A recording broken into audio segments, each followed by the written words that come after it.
सभी को नमस्ते। आप आपकी हिंदी की किताब लेकर बैठिए। किताब में देख सकते हैं आप हमारे 11वीं के पाठ्यक्रम का एक अंश जो कि व्याकरण का हिस्सा है अलंकार के रूप में, उसे आज हम समझने की कोशिश करेंगे। आपको बता दूं कि अलंकार के ऊपर परीक्षा में कृति पत्रिका में 2 अंक के लिए प्रश्न आता है और प्रश्न का स्वरूप होता है कि दिए गए उदाहरणों के अलंकार पहचान कर उसका नाम लिखिए। यानी प्रश्न होगा कि निम्न उदाहरणों में आए हुए अलंकार को पहचान कर लिखिए। इस प्रकार 2 अंक के लिए यह आशय है। लेकिन अलंकार पहचानने के लिए आज अलंकार क्या होता है यह समझना भी ज़रूरी है, तो उसे पहले समझ लेंगे।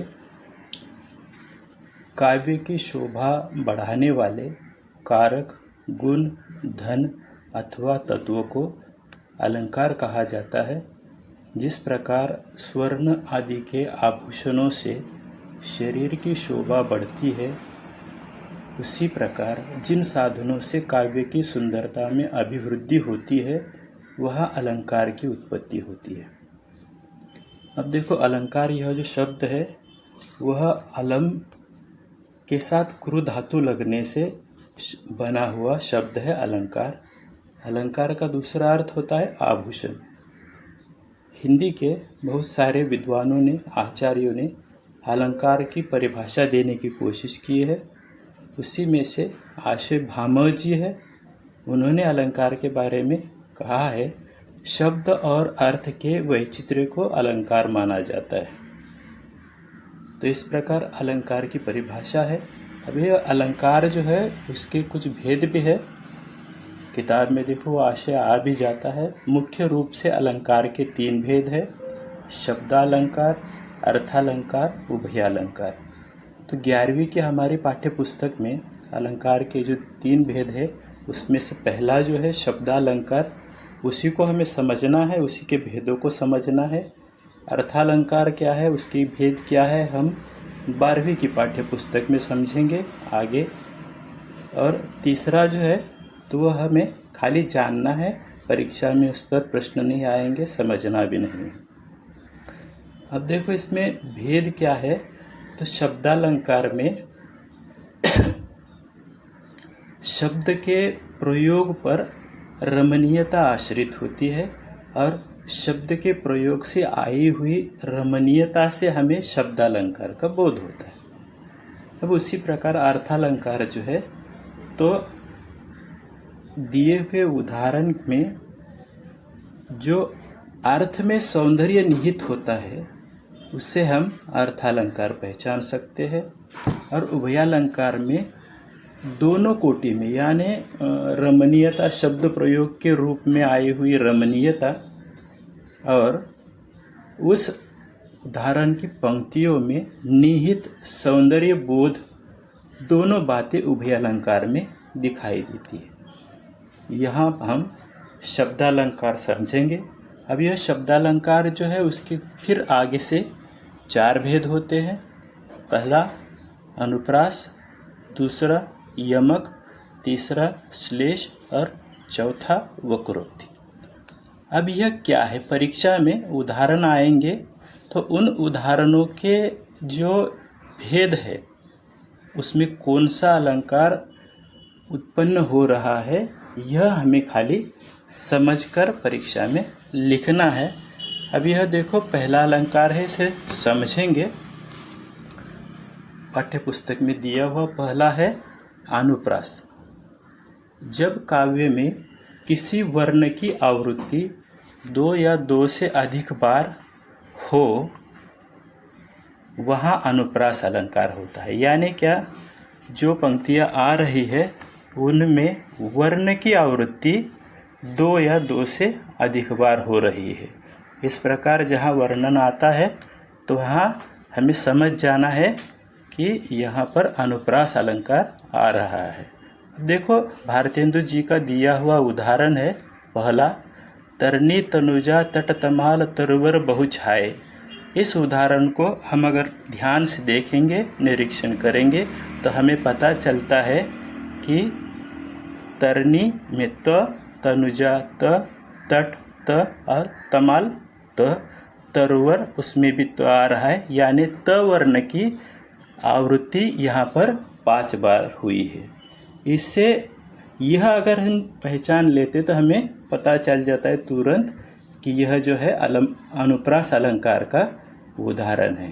कैसे कि ऊपर में जो वर्णन आ रहा है कि काव्य में किसी वर्ण की आवृत्ति 2 या 2 से अधिक बार हो वहाँ अनुप्रास अलंकार होता है। यहाँ पर त वर्ण की आवृत्ति 5 बार हुई है, यानी 2 से अधिक बार हुई है। इसी से हम समझ जाते हैं कि यहाँ पर अनुप्रास अलंकार है। अब जो दूसरा उदाहरण है, दूसरा उदाहरण देखो, उसको समझेंगे। चारों चंद्र की चंचल किरणें खेल रही थी जलथल में। यह मैथिली शरण गुप्त जी का उनकी पंक्तियाँ है। अब इसमें देखो, इसमें जो च वर्ण है, चारु, चंद्र, चंचल, यह च वर्ण इस पंक्ति में 2 से अधिक बार यानी 4 बार आया हुआ है।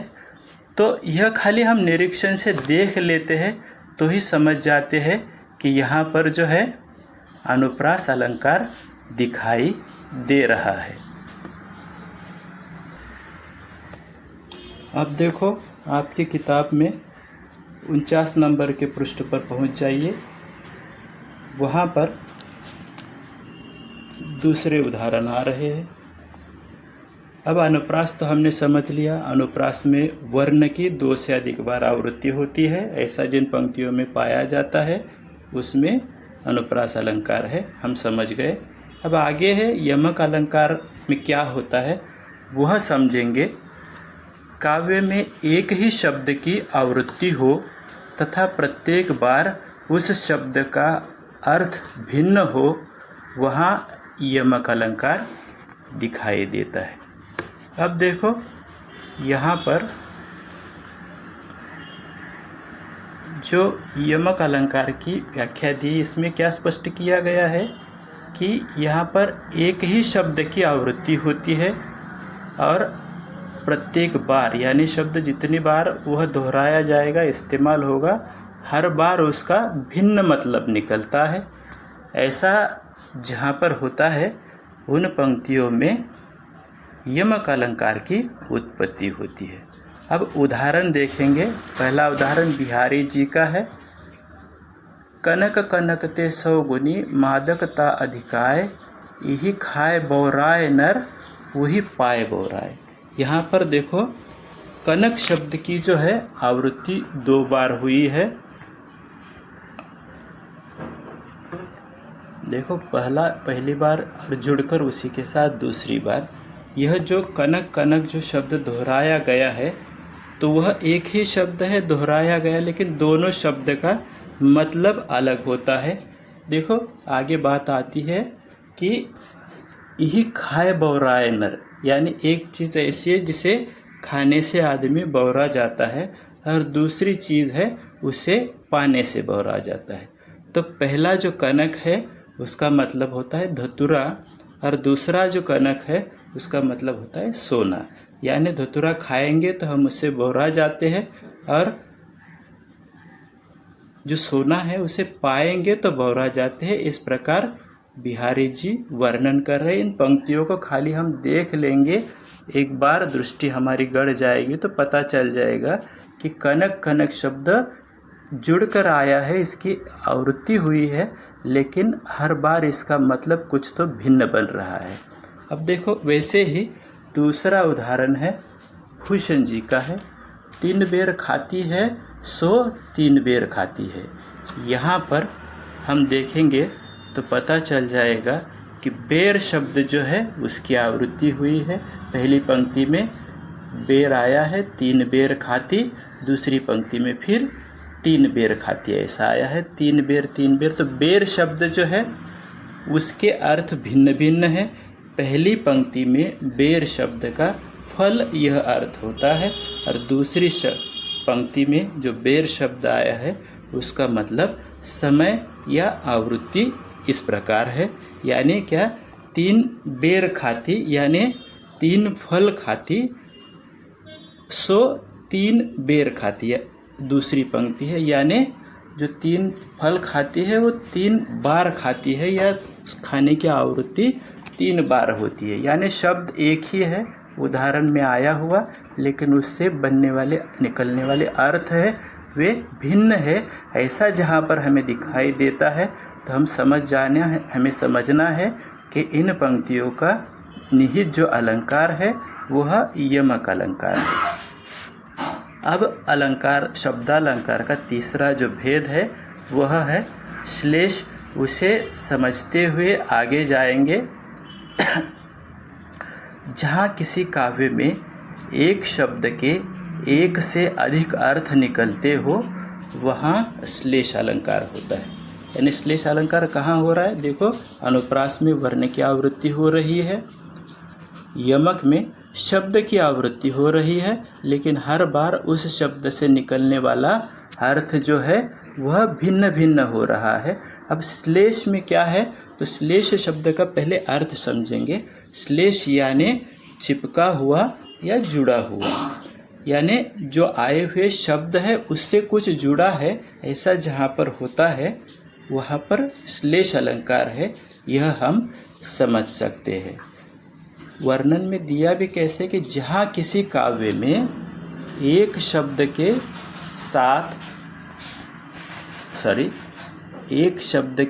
एक से अधिक अर्थ निकलते हो, यानी अर्थ कितने निकल रहे? एक शब्द के एक से अधिक अर्थ निकल रहे हैं, ऐसा जहाँ होता है वहाँ पर श्लेष अलंकार होता है। यमक में क्या है? शब्द की आवृत्ति हो रही है लेकिन हर बार अलग अर्थ निकल रहा है। यहाँ पर क्या है? शब्द एक से अधिक शब्द ऐसे उदाहरण में आ जाती है जिनके अर्थ जो है एक से अधिक निकल रहे हैं। अब उदाहरण देखेंगे। रहीम जी ने लिखी हुई पंक्तियाँ हैं।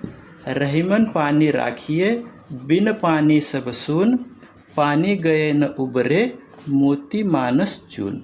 इस उदाहरण को समझेंगे तो इसमें पानी जो शब्द है उसकी आवृत्ति हुई है, ऐसे दिखाई देता है।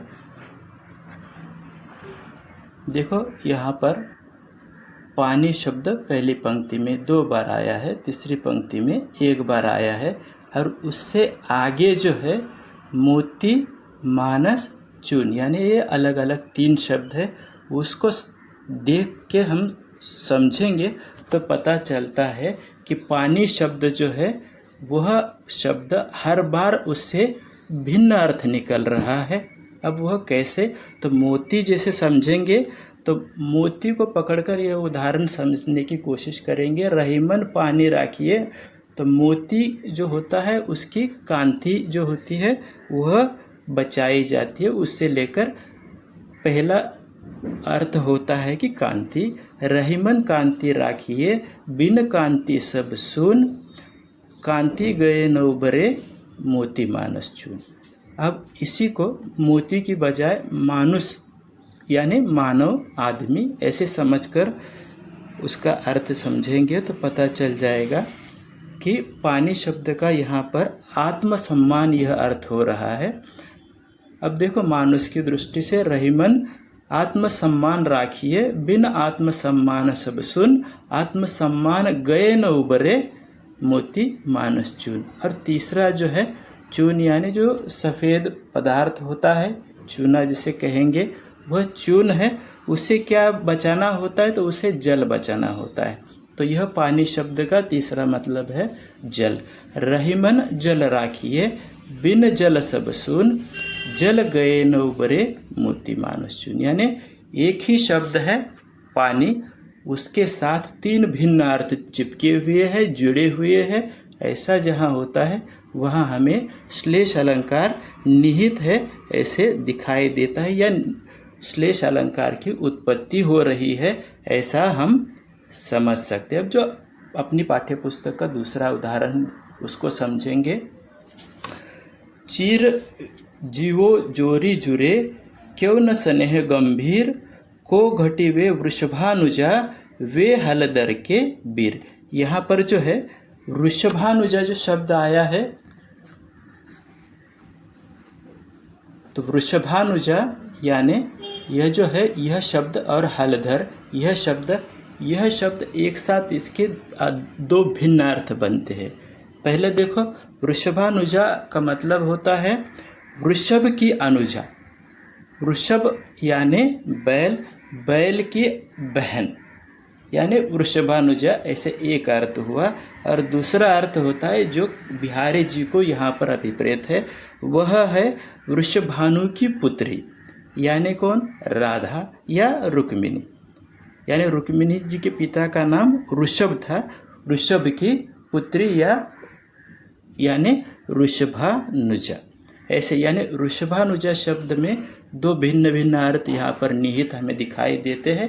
वैसे ही हलधर यानी बैल, और हलधर के वीर यानी भाई, बैल का भाई शब्द से अर्थ लेंगे तो ऐसे अर्थ निकल आता है।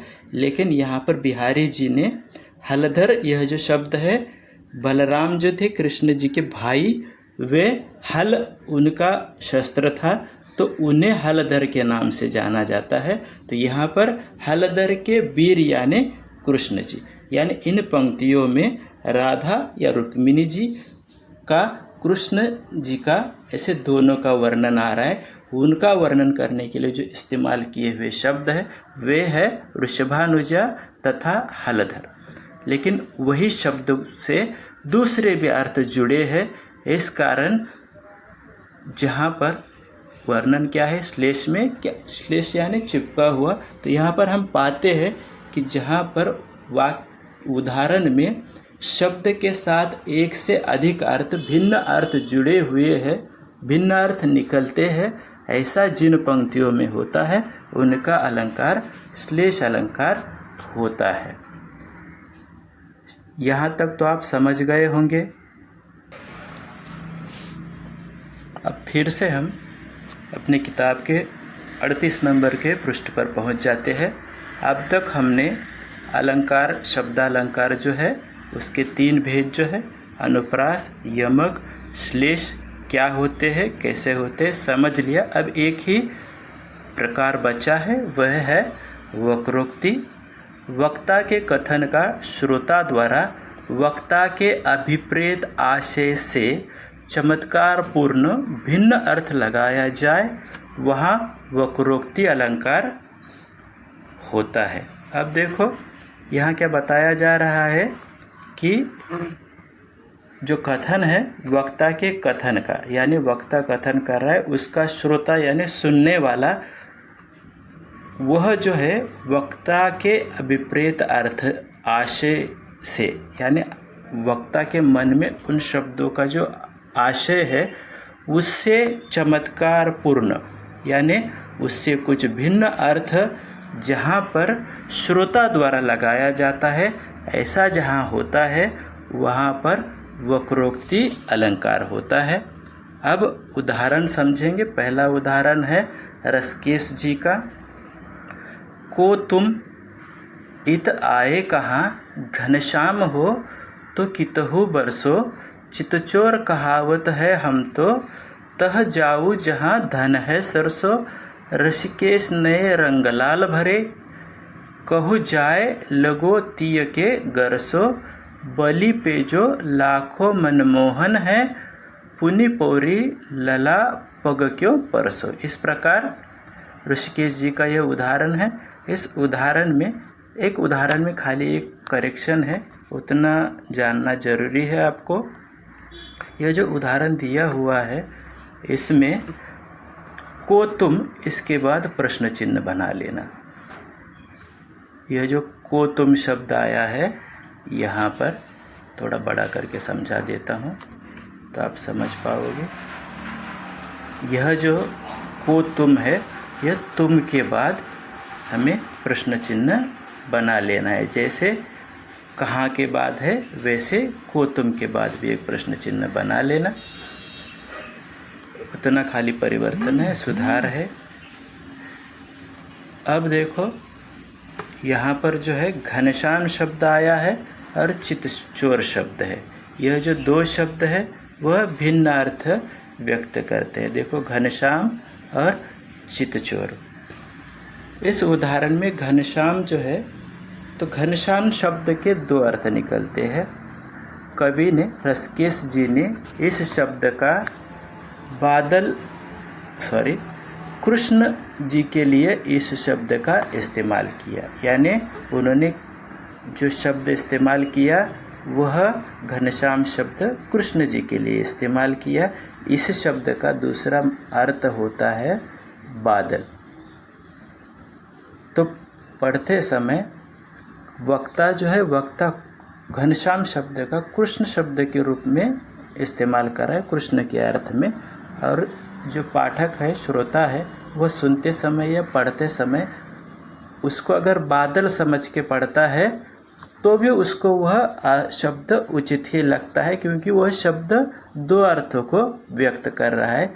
वैसा ही दूसरा उदाहरण है।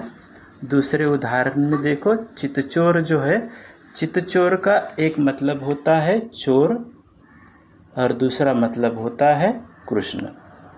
यानी रसकेश जी यहाँ पर घनश्याम और चितचोर दोनों शब्द जो है वह उनके मन में कृष्ण यह अर्थ अभिप्रेत है, यह अर्थ मन में पकड़कर वह उस शब्दों का इस्तेमाल कर रहे हैं। लेकिन श्रोता घनश्याम को बादल भी समझ सकता है और चितचोर को चोरी करने वाला भी समझ सकता है। अब देखो ये पंक्तियाँ है, पढ़ेंगे तो वह अर्थ कैसे निकलता है। को तुम इत आए कहाँ, कौन हो, यहाँ कहाँ आए हो? तो जवाब दिया जाता है घनश्याम हो।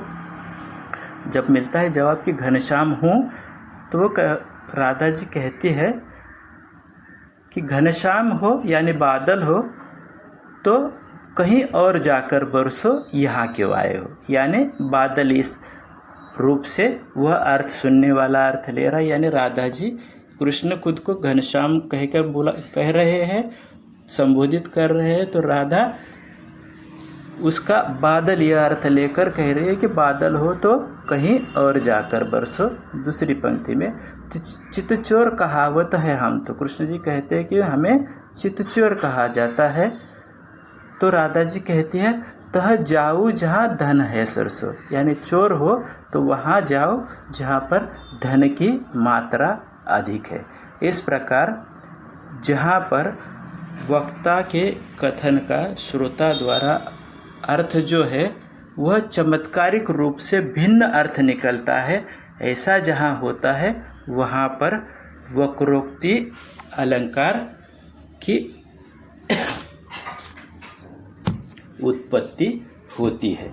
अब दूसरा उदाहरण है, देखो संत तुलसीदास जी का, मैं सुकुमारी नाथ बन जोगू, तुम ही उचित तपमो कह भोगू। यहाँ पर देखो एक थोड़ा सा करेक्शन है, यह सुकुमारी की जो बेलांटी है वह पहली बना लेना, उतना सा करेक्शन है। उसके बाद देखो यहाँ पर सुकुमारी शब्द जो है वह सीता के लिए इस्तेमाल हुआ है और सुकुमारी का दूसरा मतलब सुंदर स्त्री या सुंदर कुमारी, ऐसे इस प्रकार अर्थ होता है। तो ऐसे दो अर्थ होने से पाठक जो है दोनों अर्थ लेकर इसे समझेगा तो दोनों उसे सही लगते हैं। ऐसा जहाँ होता है यानी एक ही शब्द के दो अर्थ जहाँ पर होते हैं या शब्द से कहने वाले को जो अर्थ अभिप्रेत है उससे कुछ चमत्कारिक रूप से भिन्न अर्थ जब श्रोता के मन में उत्पन्न हो जाता है या वह समझ लेता है, ऐसा जहाँ होता है वहाँ पर वक्रोक्ति अलंकार की उत्पत्ति होती है। यहाँ तक हमने समझा आज की इस काशिका में शब्द अलंकार के चार भेद, अनुप्रास, यमक, श्लेष और वक्रोक्ति। अनुप्रास में वर्ण की 2 से अधिक बार आवृत्ति होती है। यमक अलंकार में एक ही शब्द की आवृत्ति होती है लेकिन हर बार उसका अर्थ भिन्न होता है। श्लेष में शब्द एक ही है उसकी आवृत्ति अधिक बार होती है, लेकिन उसी एक ही शब्द में एक से अधिक अर्थ निहित होते हैं। और वक्रोक्ति अलंकार में वक्ता शब्द का इस्तेमाल करते समय वह जो अर्थ अभिप्रेत करता है उससे भिन्न अर्थ श्रोता जब सुनता है तब चमत्कारिक रूप से उसके मन में निर्माण होता है या वह समझ लेता है। ऐसा जहाँ होता है वहाँ पर वक्रोक्ति अलंकार होता है। यह सारे के सारे शब्द प्रयोग के पर आश्रित रमणीयता को व्यक्त करने वाले शब्दालंकार के उदाहरण है। परीक्षा की दृष्टि से आपको परीक्षा में उदाहरण आएंगे, खाली आपको उन उदाहरणों को देखकर उसको पहचानना है कि वह किस अलंकार का उदाहरण है। आशा करता हूँ यहाँ तक का आशय आपको समझ में आ गया होगा। एक दो बार समझ लेना ताकि परीक्षा में आपको पूरे 2 में से 2 अंक पूरे मिल जाए। यहाँ पर तासिका ख़त्म होती है। आपका दिन शुभ हो।